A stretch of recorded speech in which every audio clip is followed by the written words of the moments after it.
The question, two questions. One, how could I call myself a libertarian socialist? Was it a contradiction in terms, given the meaning of the term libertarian in the United States? And secondly, if I'm opposed to state-subsidized capitalism, what about laissez-faire capitalism, the kind advocated by Adam Smith, right? Well, you're right that the terms that I'm using are contradictory in the United States, but that's a sign of the perversity of American culture. Here, the term libertarian means the opposite of what it meant to everybody else all through history. So what I was describing was the real Adam Smith and the real Thomas Jefferson and so on, who were anti-capitalist and called for equality and thought that people shouldn't be subjected to wage labor because that's destructive of their humanity, and that and the real Adam Smith, who said that a government in any civilized society, something has to be done to prevent division of labor because it will turn people into creatures as stupid and as ignorant as possible for a human to be, and who advocated markets only on the grounds that under perfect liberty it would lead to perfect equality. Okay, that's the traditional libertarian tradition that I've been talking about, and in that sense, yeah, I'm a libertarian.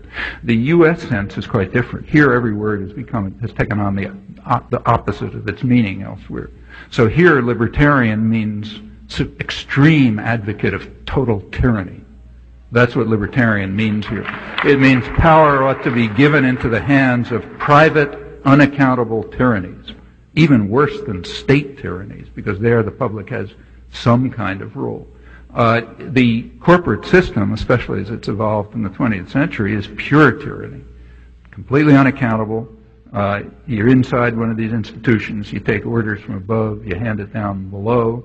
You're outside the institutions under what the libertarians want. There's nothing you can say. The tyrannies do what they feel like. They're global in scale.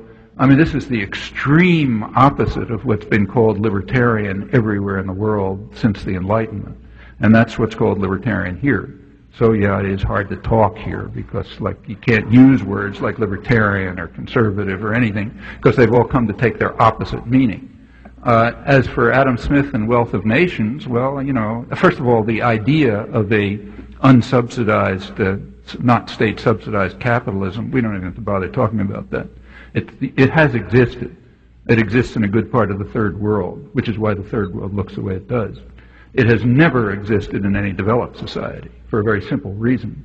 The wealthy and the powerful won't allow it, just as Adam Smith understood.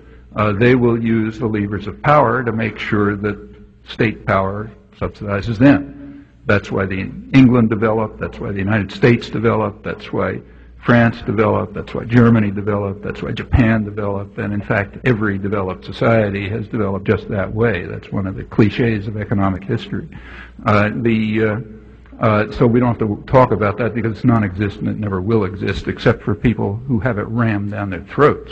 Now, am I in favor of it? That's another question.